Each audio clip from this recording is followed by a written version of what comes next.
Okay, everybody, thank you all so much for coming and welcome to our MCAT Overview workshop. Today we have three PAC peer advisors who will be leading today's presentation. We have Mariel, Kristen, and myself, Lauren. And we also have three amazing guest speakers who are going to share their MCAT experience with us after we do a brief overview. And as someone who's getting ready to take their MCAT, I'm very excited for this hour together and to learn from our three experienced MCAT takers. So before we jump into the content, just a few housekeeping reminders. As you entered the Zoom room, you were greeted by the voice that said this webinar is recording. So the recording will be made available to you all at the conclusion of our workshop. It'll be sent to you guys via email and it will be available on our website. You'll also get a copy of the slides as well. On the slides, you'll notice as we move through them in the upper right-hand corner, there are links that you can go ahead and click on to look at more information based on the contents of the slide. And if you have any questions at any point in time during our presentation, please go ahead and either use the chat or the question and answer feature located at the bottom of your Zoom window in the toolbar. But let's go ahead and begin with today's presentation. So just as a little bit of an agenda of what we're going to do today, we're going to talk about what is the MCAT, what's on the MCAT, give maybe a suggested study timeline, as well as talking about scoring and retakes, and then we'll jump into our Q&A. And I will pass it over to Mariel to start us off. Hello, everyone. So, just a quick overview about the MCAT. So, of course, the MCAT stands for Medical College Admissions Test. And basically, it's a test that includes content on what you should know before medical school. It is a computer-based test, and to register for it, it'll be $330. But you can lower that registration fee with some fee assistance programs that Lauren will go over later on in the presentation.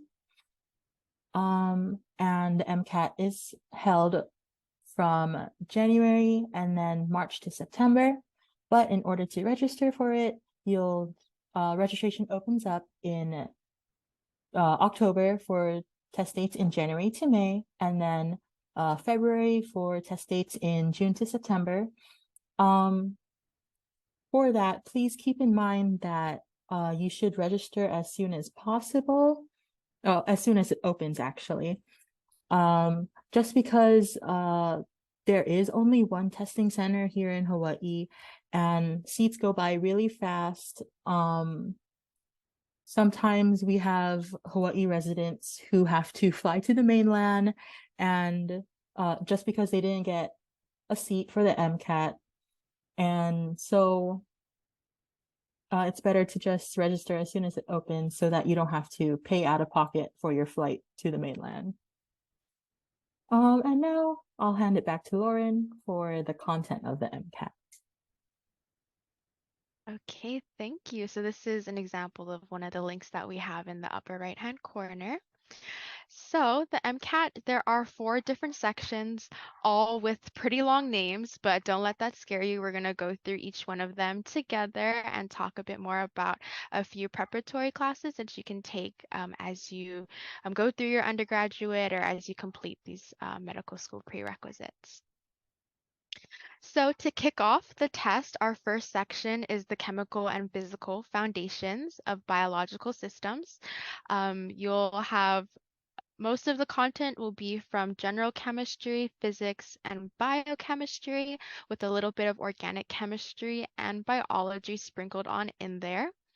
And so there are 2 different ways that questions are presented to you.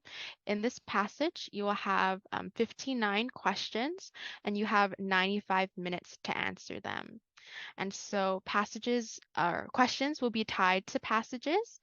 You can have 10 passages, and each one will have 4 to 6 questions each.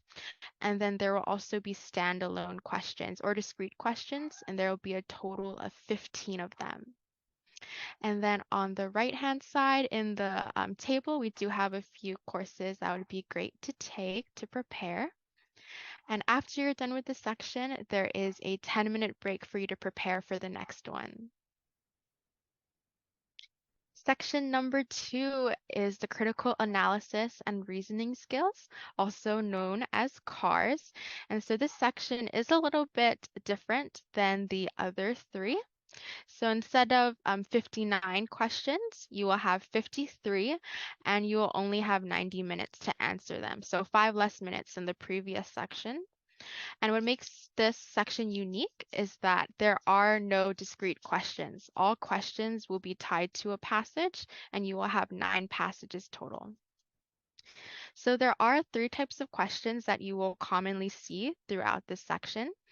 Reasoning beyond the text will require you to apply and integrate the information presented in the passages and apply them to a new situation. Reasoning within the text will have you integrate the passage contents into maybe more generalized or more complex interpretations. And foundations of comprehension will have you referring meanings, maybe the themes or intent that the author has with the passage. And so there aren't a whole bunch of prep courses that we can recommend other than maybe an English 100 class or above, or maybe a social science or humanities course that requires a lot of reading and writing, just because the passage topics will pull from these 2 disciplines. So you may have a passage about psychology, a passage about art, history, philosophy, something along those lines. And a tip that we have that for this section in particular is try not to use too much outside knowledge. Because if you think about, if you're answering a question and you think about something you've learned from a whole nother like psychology study or a different article, that might cloud your judgment and cause you to choose the wrong answer in the worst case scenario. And after this section, you're halfway through and you get a 30-minute break, the mid-exam break, aka the lunch break. After lunch, you go straight into the biological and biochemical foundations of living systems. And so this consists mostly of biology and biochemistry with a little bit of gen and organic mixed in there. The section setup will be will be exactly the same to the first section, 59 questions in 95 minutes. And then there are a few courses on the right-hand side in the table. And then you get a 10-minute break, then into the last section of the test. You're going to finish strong in the psychological, social, and biological foundations of behavior. This consists mostly of psychology and sociology related topics with a little bit of biology. The structure is very much the same to the first and third sections, and there are a few prep classes on the right-hand side. After this section, you're almost able to go home. You will have a void question appear on your screen, and you have 5 minutes to answer it. So essentially with this question, it'll ask if you want to void your exam. If you choose yes, you'd like to void your exam, then your MCAT will not be scored.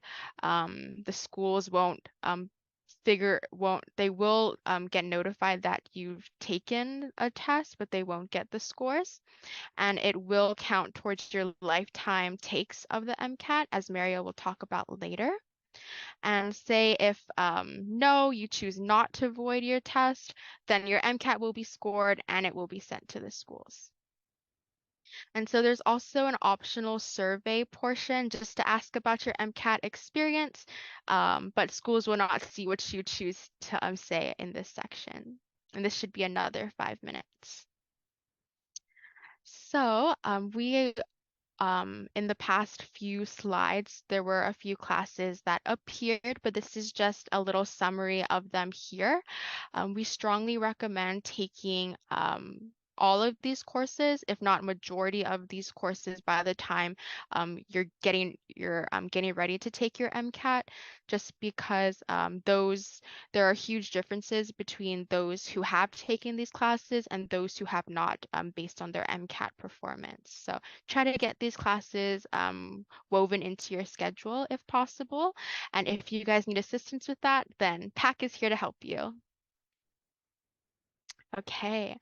And so if we look at all of the sections, we add up all of the minutes, including our break times, it's a long day. It's a total content time of 6 hours and 15 minutes with a total seat time of 7 hours and 30 minutes. So even though the breaks are optional, we encourage you to help your mind prepare, do what you need to do to prepare for the next section so you can start that section off strong. And so because now that you kind of know what's on the test and you know how long the test is, it's important not only to prepare content-wise, but also train your brain and help get that endurance that you need to focus for this whole 7.5 hour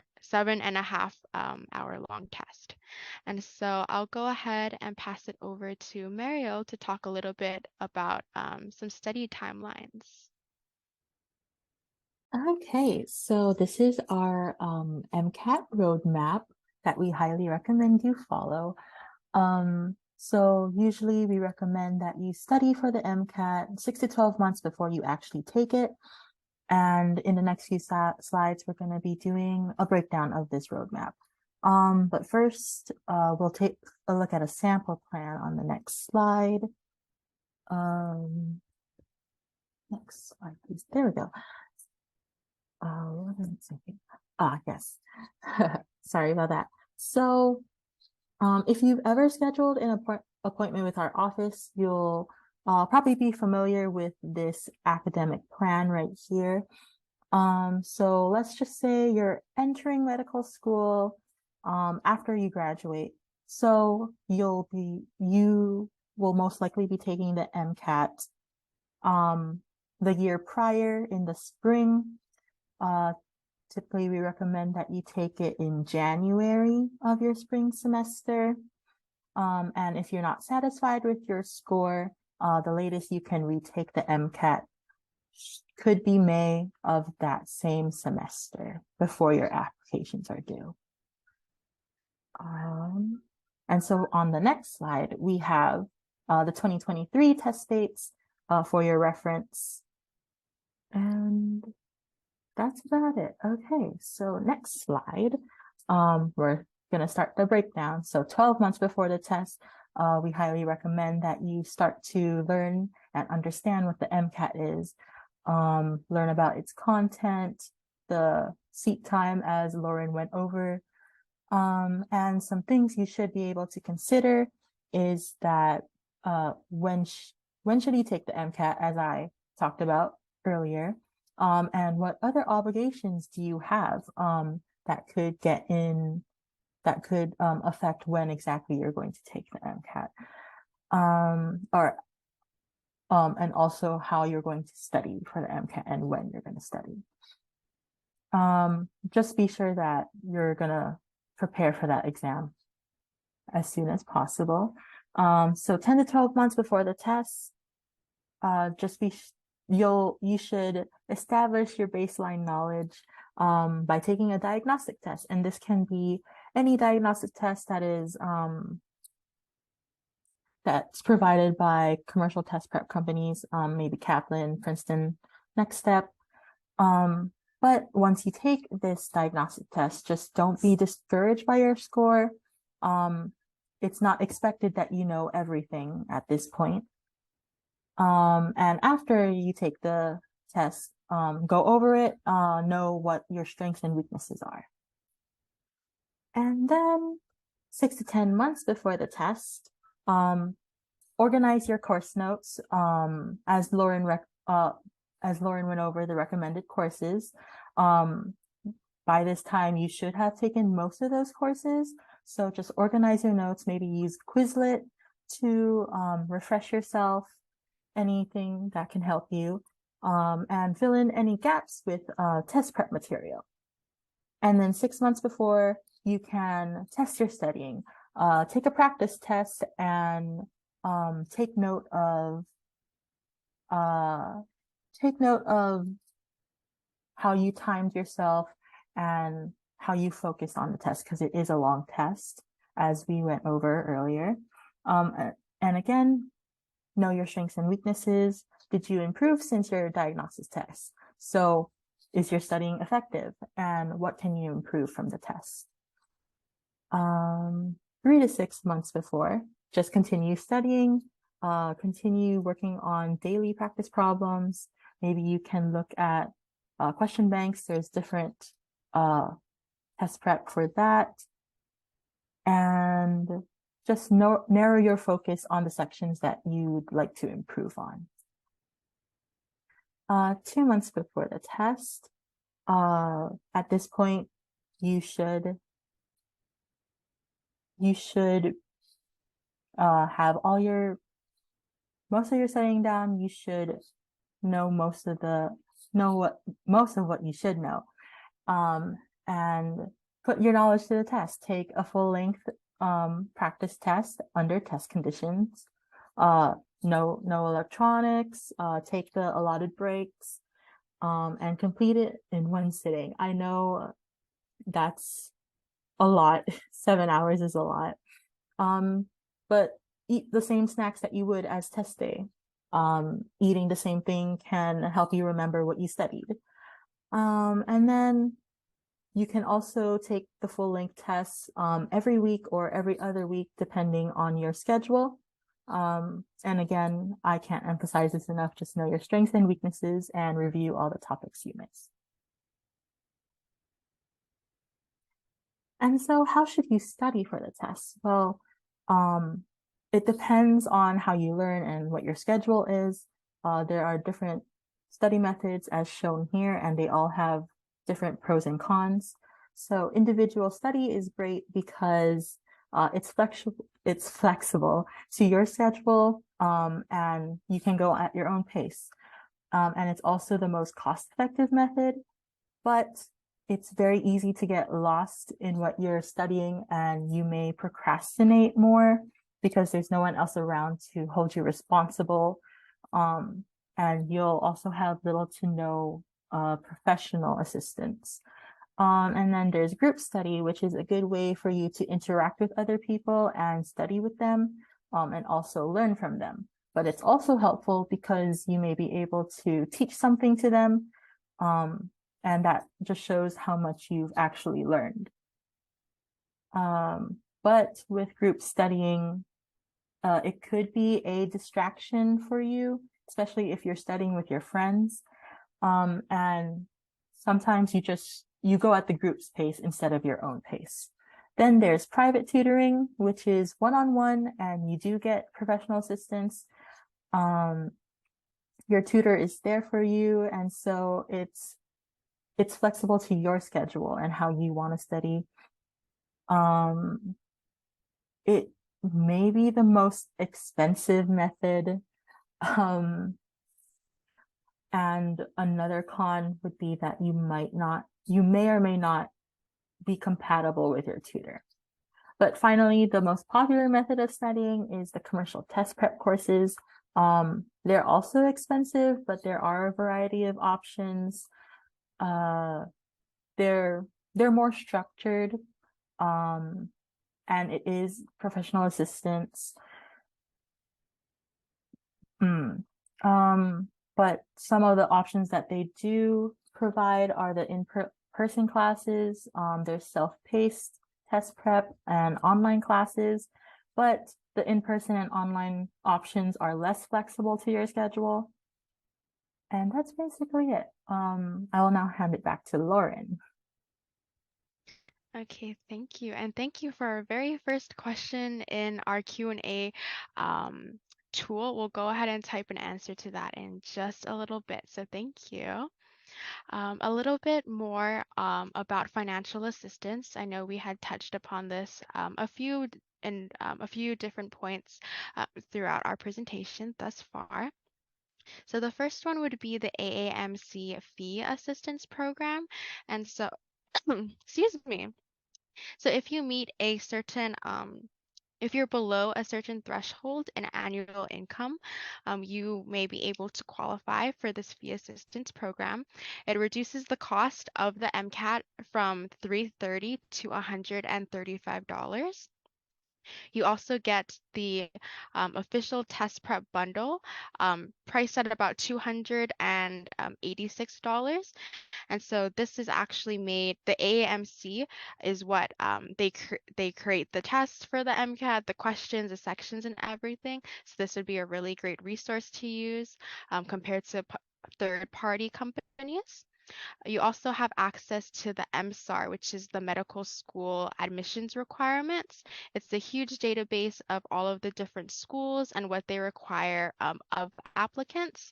And we'll show you a little bit about that website in another slide. So you'd get that for $36 for free. And with this fee assistance program, they waive the MCAS fee for 20 schools. So you can send your applications to 20 schools for free, which is about $968. So this is just a few of the highlights of the fee assistance. There are a bunch more things that come with it, but highly recommend this one to those who apply for it. And for current UH Manoa students, there's also the ASUH Graduate Test Prep Award. And so you do have to submit an essay and a budget, but you can be awarded up to $1,000 for one test prep to help you get into a graduate school. So a little bit about test day info, what to expect. Definitely, I am not a town person at all. Even if you are a town person, we highly suggest scoping out the testing center because town is not known to have very great parking and the testing center does not have very great parking either. So go ahead, maybe scope it out a couple of days before just to know the area, you know where you have to park, you know if you have to do a little bit of extra walking, that never hurts. When you get to the testing center, you will also need to provide a valid ID, and you will have your fingerprint and your photo taken when you enter. And while you're taking your test, they will also provide you a laminated graph paper and dry erase markers as scratch paper. And you also get the option of using noise canceling headphones while you're taking your test. And during breaks, we said breaks are optional, but we highly recommend them so you can reset your brain, you can meditate, you can eat snacks, you can do whatever you need to do. And so the one thing you can't do is don't take out any electronics or any study materials because that could potentially void your test. And we don't want you to get to that point and then all of your studying will have to be used for another test date. So don't go doing that. And then just a few overall tips. Eat a good breakfast. It's hard to listen to what your brain is saying when your stomach is constantly rumbling and telling you that it's hungry. So eat something good beforehand. Also prepare lunch and snacks to eat during your 10-minute breaks and during your mid-exam break. And prepare for a cold testing environment. We've been having some really rainy and cold weather, so definitely the testing center is AC'd. So wear a hoodie, wear long pants. You don't have to dress to impress anyone. Go in your pajamas if you really want to. Be comfortable as far as your attire goes. It would also be good to regulate your sleep schedule in advance. Prepare the test will start at 8, maybe give yourself 30 minutes to get there. So 30 minutes to get ready. So maybe you're getting up at like 6:30 or 6 o'clock to kind of stimulate what you're going to be doing the day of. And this goes into our last tip, mimic test day as much as you can while doing practice exams. Take the full time to do your sections, take those exam breaks. Don't go on your phone during the exam breaks and just try to mimic it as much as possible. And so next we're going to go into the scoring. And so scores are made available 30 to 35 days after your test date. Each section is scored from a 118 being the lowest to a 132 as the highest. And so the composite score is just all of the sections combined, and that ranges from a 472 to a 528. And so the median is around a 500, but of course you have to do better than the median to be competitive. So nationally competitive is about a 511 to a 512, but for JABSUM specifically, it is a 514, as you'll see down here in the lower right-hand corner. So these two graphs, they're from the MSTAR, that big school database that we talked about a bit earlier. So the gray area is the average, and then you can see the ranges of those who got in the most recent class. And then here are the section breakdowns. So it is about a 528 to 529 average for all four sections. And so now, say you get your scores and you don't like them, I'll pass it over to Mariel to talk a little bit about retaking the MCAT and things to consider. All right, so some things you'd want to consider if you want to retake the MCAT is, first of all, how does different medical schools handle multiple MCAT scores? And so this link here can send you to a spreadsheet that has all that information. But so how they handle the scores, it's either they average the scores or take the highest score. You just want to be able to research on that. You can also consider the cost because you do have to pay the registration fee again, and also buy more test prep material if necessary. And also, how are you going to prepare for the exam? If you're considering retaking the MCAT, we highly recommend that you schedule an appointment with our PAC director, Dr. Kiana Sharoma.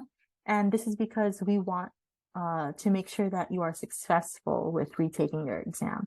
Unfortunately, many UH students who retake the MCAT do not get a higher score, but that may be because they don't do anything different in how they prepare for the exam. Sometimes they do the same thing and expect different results. So a big tip for you all would just, when retaking the exam, is to use a different study method and add newer resources to your studying. Don't do the same thing. And you also want to consider your application timeline.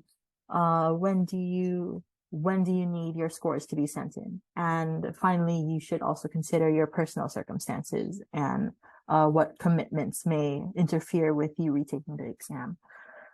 And then over here, we have the retaking limits. So unfortunately, there are limits to how many times you can take the exam. So you can retake the exam 3 times per calendar year or 4 times per 2 consecutive years, and you have a maximum lifetime of 7 retakes.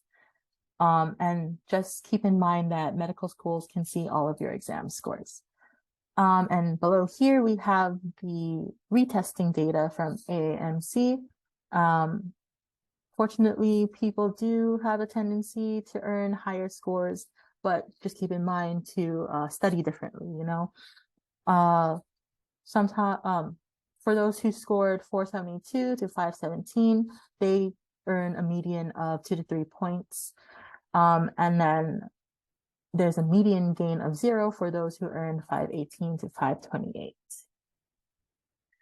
And now we'll go over some test prep material. So there's such a wide variety of test prep material out there. One thing I want to talk about is our PAC lending library.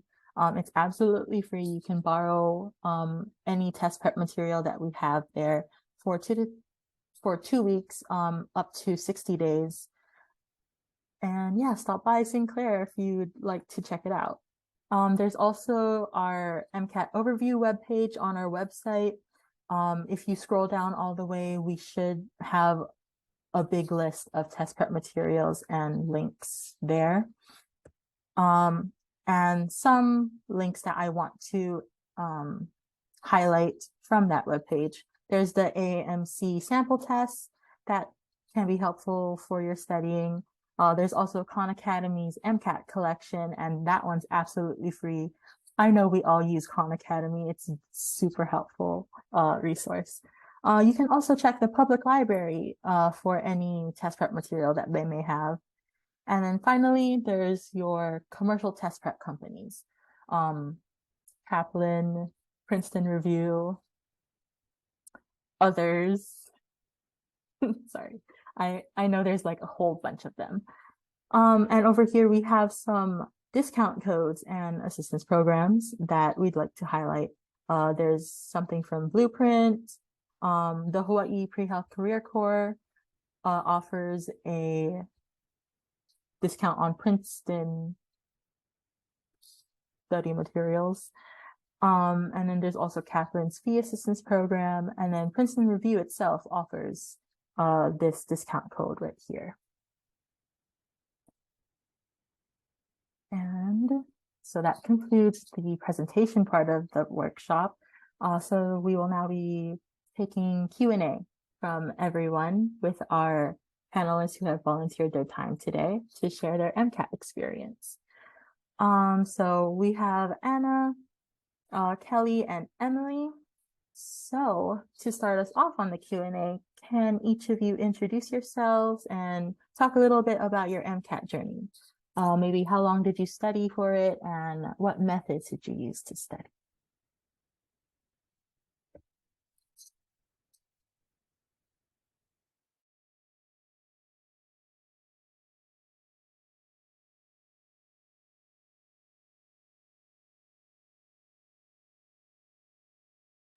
It doesn't matter who goes first. If you guys feel comfortable, you guys can turn on your cameras and then tell us a little bit about yourself. Oh, 1 second. I think we're experiencing some difficulty here. 1 second. Okay. Can we go ahead and try again? Sorry about that. I'm not too sure what happened. There we go. Okay. Please take it away, whoever wants to go first.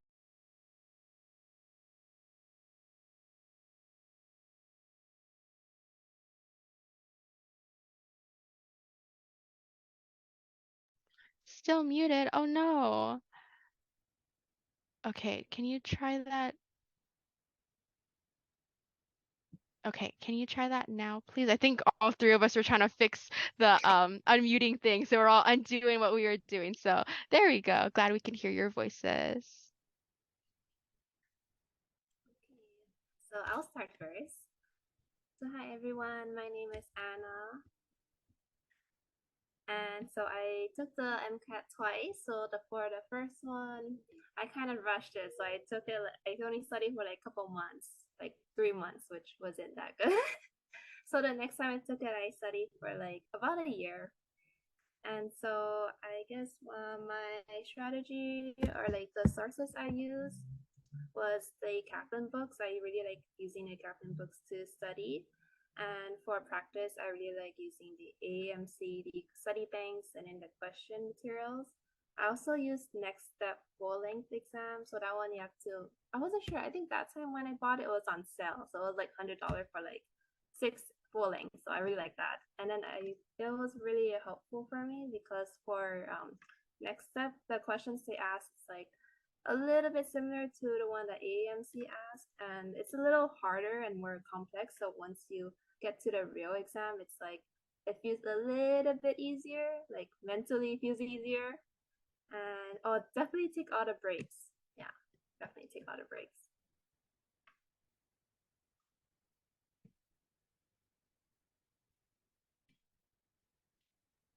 I can go next. I'm Kelly.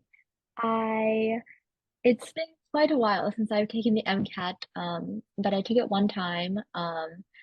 So basically the timeline of my schedule was um, I graduated in the spring and then I spent the whole summer studying for the MCAT, and then I think I ended up taking it end of August. Um, so I had roughly like 3 months of just like dedicated study time. Um, I think for people trying to figure out like how to plan their schedule, you really need to think about, I think you should reflect on like what type of student you are. If you are someone who is really good at time management and can do a lot of things while you're studying, then go for it. But if you're someone that needs to just focus on one thing, then don't feel like you have to rush it, or you just would have to make accommodations to make your schedule light in order to study. So for me, I'm trying to think of what I did. I think I applied for one of the PAC scholarships and got the Kaplan like book set in one of the courses, and so I did that. Um, I don't know if I'd necessarily like pay out of pocket to do that again. So if it's something you could do through a scholarship, I would go for it. But if not, all of the free things that uh the workshop talked about, I think are great. I think I used UWorld for some practice questions. And definitely used Khan Academy, some of the Kaplan full-length practice tests. Um, let's see, yeah, highly recommend the AAMC materials. I would I would say to save those for the end though, or like closer to when you are planning on taking the test, just because those are very valuable resources. That's like the closest, you know, closest to the actual closest material that you'll get to the actual test. So I would save those for the end. There are like, I think when I was taking it, there's like Q packs and like test banks and like practice tests. Um, and so I think just figuring out a schedule and how you want to spread those out would be good. I know like people use Anki as a resource as well for that like spaced repetition. I wasn't fortunate enough to be aware of Anki when I was studying for the MCAT, so I used something else. But it's kind of like a um, similar idea of like having just like flashcards or something like a Quizlet to have um, to see material over and over again to really get things in. I think especially for like psych and sociology, a lot of those terms is just memorization. So getting those reps in. Yeah, I think that's a lot more than you asked for, but I will give it to Emily. I think major props to our PAC advisors, because I think they chose a good variety of us who are MCAT people. I took the MCAT 5 times. I'll be very vulnerable with you guys. Can't say I'm very proud of that. I've tried literally everything that you can think of under the sun. So if you ever feel insecure about the MCAT, like I'll share with y'all my email. Feel free to email me because I get it. I've been there. It's a journey. I came out the other side in med school now, so it's worth it. But I found my greatest success by taking a lot of practice exams. And these ladies made such a good point of making sure you take your practice exams in a test-like environment. There was times when I would try taking a practice test from my bed. Don't do that. It's a trap. So I took a practice exam every week. And then throughout the week, I would review the questions that I got wrong and that I got right. And so I was really big into something in the MCAT world called WIMI. So it's a why I missed it spreadsheet, which I can share with y'all too.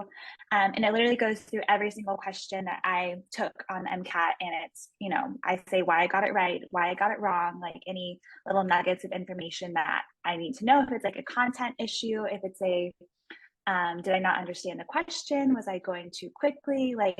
It's a lot more than just content on the MCAT. It's a lot of just test taking skills that are really important, not only for the MCAT, but then moving on, like your whole medical career is going to be taking exam after exam. And these are skills that are really important to kind of hone in now. So yeah, so definitely taking the practice exams. And I ended up using Kaplan and doing one of their courses. That's where I kind of needed that structure, because I definitely did a lot of my own individual studying, but I just kind of got a little bit lost. So I just went in and sent it and did a course, and that was really helpful to kind of have some guidelines for that. I think that's all. Oh, and then totally what Kelly said about saving those. I think they have one free exam, a practice exam, and then 3 ones that you can purchase. Absolutely purchase them. Like, they are the best representation of what you would get on the actual MCAT. And so my 4 weeks leading up to the MCAT, I took one of those exams each week and then reviewed those. So yeah, that's what I got. Awesome. Thank you guys. So if you guys have our audience, if you guys have any questions, go ahead and send it to the chat. I believe Mariel and I are typing away to those more specific questions that are in the Q&A session section right now. But I do have a question for you three. During that void portion of the exam, after you've completed all of the content and you're deciding whether to click yes or no, can you tell us a little bit about what was going through your mind and what sorts of things you guys thought about during that 5 minutes of contemplation?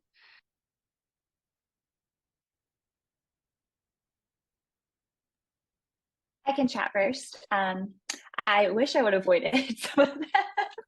Not really, actually. I I honestly forgot that the void option was even a thing until you guys brought it back up. Unless you truly feel like ill through the exam, you couldn't finish it, or there was something that was just absolutely outside of your control, then I would void it. But the recommendation that I've always been told was to, like, if you took it, regardless of kind of how you felt, you should still continue it. It's hard in that moment to, maybe even if you didn't feel confident to do that, you just still never really know. Again, like I said, I've taken it a lot of times, and first few were horrible, and I still got into school, so your score doesn't define you. You can take it again. It'll be okay. So I vote no void, just accept your score, but that's my opinion. I think for me, like, I base it on how I feel from like the previous like practice exam. Like, if I feel like, oh, that's pretty much around a similar level of how I felt like about the test, and I would just like continue with it and not avoid it. But if you feel like you did really bad compared to like your previous practice, and I would give it a thought first and be like, should I void or should I not? Because if you do void, you still won't know your score. So maybe you did good and you just don't know that you did good because you didn't press the button. So yeah, that decision is, I believe it is kind of hard, but I mean, for my preference, I wouldn't void. But that's just my preference. But yeah. Yeah, I would agree. I think no one feels like great after they take the MCAT. So just like if you go in expecting, to feel like, wow, that was, great, or I think I did really well. I think you needed to kind of change that mindset. But like the two ladies have said, like kind of just have confidence in all the preparation that you've done and that you put the hard work that you put into it. And yeah, I don't know. I feel like it would, yeah, you never know. Like maybe and MCAT is graded on a curve. So if everyone felt like it was difficult, then maybe it can boost everybody. So yeah, I would just yeah, I totally forgot avoiding was an option as well. Just because yeah, I don't think you should go in with the mindset of doing that. Thank you. And we have a question in the chat. How many months would you recommend giving yourself in between MCAT retakes?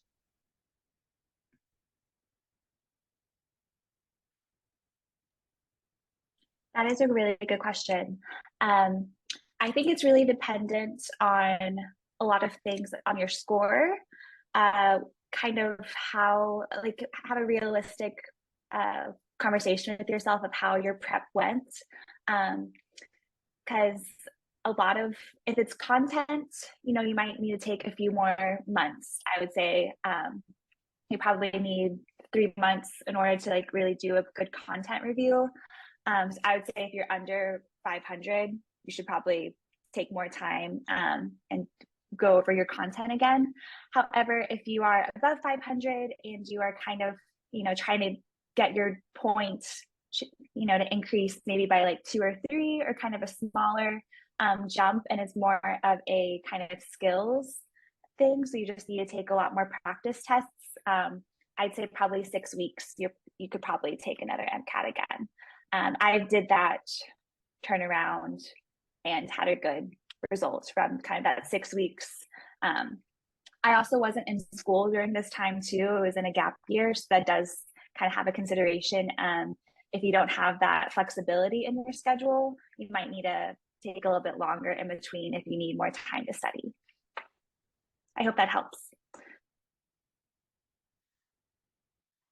I would say like for me, like it was really like dependent on like my score and how I felt. So like if you, because I mean some people can like study really quickly and everything, but for me I needed a little bit more time. So it really just depends on like your progress. So if you feel like you're making progress, then you can like base it on that. And also when you're retaking it, like don't do exactly the same thing you did previously. So you have to like add something new to it, like do something differently, and then based on that, then you can like, decide. So for me, it was like, I think I took it like a year apart. Yeah. So it really depends because some people I know they took like a couple months and then they retook it again. So it just really depends.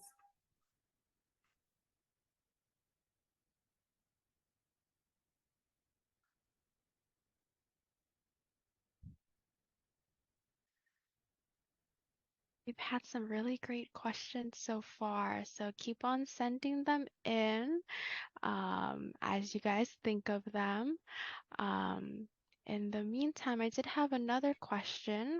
How did you guys prepare for the cars section? Because it is the unique section of the MCAT. I've heard a whole bunch of different ways that people go about it. So how did you guys prepare for that section in particular?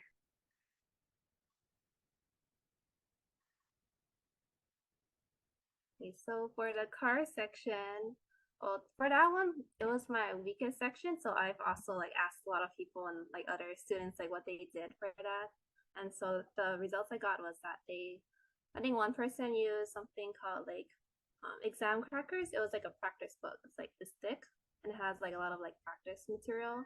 So you can use that also. And then also the AMC.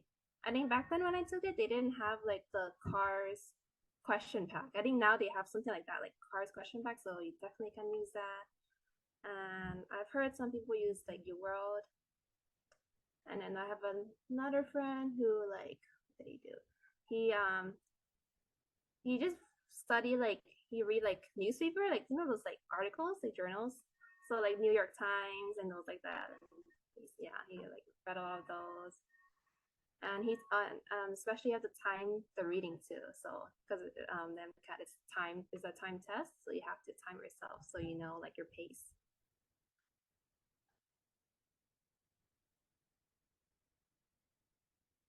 Yeah, I'm just gonna quickly say like cars is not my greatest section. I feel like I didn't take it seriously when I was studying. I thought if I had just gotten enough reps in, I would somehow magically get better at my reading comprehension. But clearly did not happen. But I think if I were to go back, I think, yeah, I've heard like good things about the exam crackers. I think, yeah, just, uh, you know, doing things like reading the newspaper, like reading, there was like this one comic strip that like one of my Kaplan instructors recommended. I can't remember off the top of my head. But just getting more comfortable, I think, in like reading things that are not science, because I'm assuming a lot of people are coming from a science background. And so, when you're taking a lot of science classes, you're not really exposed to a lot of, these like philosophical or like like a lot of these are like history or these other different types of readings. So I think just making yourself one like more comfortable reading those things, and again to like Anna mentioned like just getting your timing down, I think would be the two things I would recommend.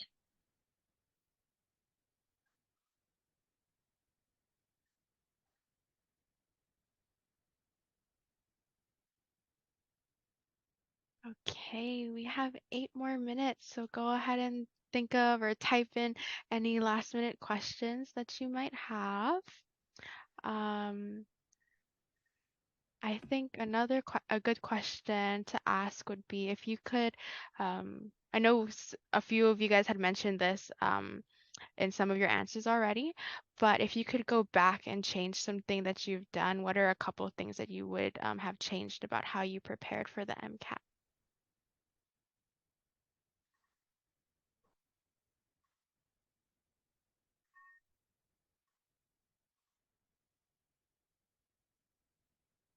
Sorry, I know it's like a big question to think about, so take your time. I see all of you guys thinking, so don't worry. Okay, a few things come to the top of my brain. All of you guys are probably a way more prepared student than I was. And I had no info about the MCAT. So just the fact that you guys are showing up in here, you're already like way ahead of where I was when I was in your shoes. Don't take the MCAT without studying. I just have to say that. I did that twice. It's dumb. It's a waste of money. So don't do that. Let's see. And also, I would say don't ever take it personally. Like I feel like a lot of people kind of as pre-meds, like our MCAT score is our identity, and it's not. Like it's just a number. Like when you get to med school, you don't even talk about the MCAT, or you talk about how horrible it was, but like that's about it. You don't talk about your scores. But yeah, definitely, like I had said, it was the full length tests and really taking them in a test taking environment. Like don't have your phone with you at all throughout the entire 7.5 hours. Really stick to those breaks. I didn't even like talk to anybody when I was taking it.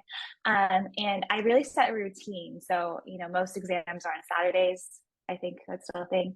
So I would take my exams on Saturdays. I would go get a coffee from Starbucks before it every time and then have my coffee, enjoyed it, on my breaks. And, I just kind of really made it a routine. So it felt like that same experience on test day. So I think that was my biggest thing that I don't know if I would change that, but it took me a while to get there and learn how to do that. So yeah.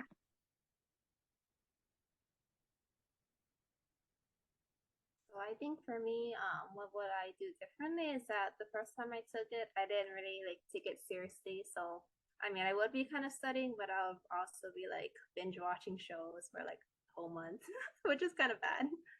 Never do that. I mean, you can like take breaks, but just be sure to like get back to studying and take it a little bit more seriously. But don't take it too seriously where like you can't fall asleep because you're just thinking about the test. But for sure, just take some breaks, but not too many. And I think also for me, I didn't have like the first time I took it, I only took like the practice exam from like AMC. So the second time I did like next step, which helps me with the routine, like as Emily said. And also, I used Anki for the second time too, which was pretty helpful. I mean, it's kind of long because I used the one online, like the pre-made one online, because I didn't want to like start over. So I used that one and I just like delete the cards and I just made changes to the cards. And I also used the 300 page. It was online. Something about like 300 page for like psych and sociology. Yeah, I definitely used that one. So that's what I did, like a little bit differently from the first time. Okay, yeah, I think going just to repeat, like taking cars more seriously, I think it's definitely something that you can improve on if you um put the work in. Let's see, what else did I want to say? I think really important, I know it's going to be painful, but like to really do that diagnostic test in the beginning. It's gonna be painful, like to take it and also to see the score, but I think like don't let that discourage you. I think just know that that's like the lowest score it's ever going to be. So it can only really go up from there. And in continuing like throughout the studying process, I think I got really discouraged if I didn't see a lot of improvement, or if scores were still really bad. But I think to just kind of like have the in the back of your mind, like you're still like everything you're retaining and you're learning, and so to just really trust the process. It is a very stressful time, especially if like for me, all I did was study for the MCAT, and so it can get pretty isolating. And I don't think I was doing a lot of things to like take care of myself like mentally during that time, and so I don't look back on it with fond memories, but I think even during this stressful time is to really take care of yourself, because I think there's no way you can take this 7.5, you guys talk about 7.5 hour like long test if you're not in a good headspace. So you just really should take that time to either like take a walk or like hang out with friends, or do something fun during this stressful time. I think is something I would change. I'm trying to think if there's anything else. Oh, I would say as important as it is to get the timing down, like do practice tests and all that stuff, I think it's just as important to spend time reviewing what you got wrong and what you got right. Not only to obviously like the things you got wrong, you would want to look up, but just even if you got something right, just maybe confirming your thought process, if that was correct or not, or if you took a guess, like just making sure that you were on the right track at least, because I think those are also very valuable things to invest time in. And yeah, I think if you have other friends that are like pre-med, like try not to compare yourself. I know that's kind of hard sometimes, but everyone is on the path that they're supposed to be on. So yeah, just kind of keep your head up and keep going, keep chugging along. I think Emily mentioned like this is kind of just like the first step in a lot of tests you'll take in med school. So just kind of developing those healthy habits now. Awesome. Thank you. And there's one last question that I'm gonna fit in here before we have to leave. So someone asked in the chat, would you say that there's a certain approach to answering the questions of the MCAT? Yes, if I recall, there's so many different strategies out there. So if you do join if you like go to Kaplan or Princeton Review or whatever, they kind of all have their own different strategies. I'd say one that I kind of remember and still kind of use is like find that one word that makes every question like right or wrong. Because I always have to remind myself that the correct answer is on the page, and there's usually like one word that will make all the other answer question or make the wrong answers wrong, I guess. And then also Kaplan has all these like there's different types of wrong answers. There are some that are like opposite of the correct answer, or way too broad or way too narrow or out of scope. Like these are all different terms that you'll kind of read as you review your answers and review your exams of like what's right and wrong. And it'll be kind of reasons like that. And so you'll kind of start seeing these patterns the more exams and like practice questions that you take. So that's at least the strategy I use. There's probably a million out there. Definitely read the whole question. Those little things you have to remember to do that can make or break your score.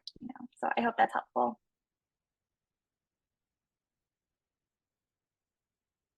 Yeah, I'll just add a really quick like I think the MCAT like is really, again, like it's not about how much content I think it's about being able to answer the questions that they're asking.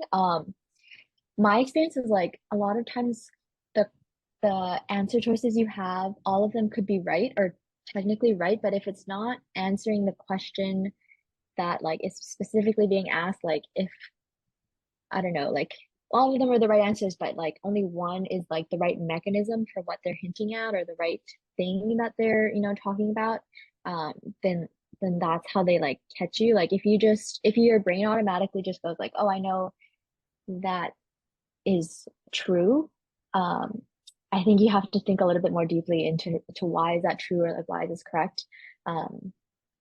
Because yeah, like I don't know. I guess I was just always really confused that like how could these things all be right, but what is like the one thing that makes one more right, if that makes any sense. So I think once you like start doing questions, you'll kind of see a pattern. But that's why I would say like, yeah, definitely save the AMC ones for the end, because that you'll get used to how the AMC likes to ask questions for the actual test. And watch out for the double negatives. Those ones, they're very tricky. It's like, yeah, triple negatives even on some questions. Okay. Thank you guys so much for all of your answers to the questions. It is a little bit past 5, so that this is the end of our workshop today. So big thank you to our guest speakers for coming today, and also big thank you to all of you guys who attended as well. The recording and copy of the slides will be sent to you guys via email. So keep your eyes open for that, and we'll also send some of the resources that our panelists had talked about, so you guys have access to them. As you guys probably know, our workshop series is in full swing. So if you haven't signed up for the remaining of our workshops, please use the QR code on the top.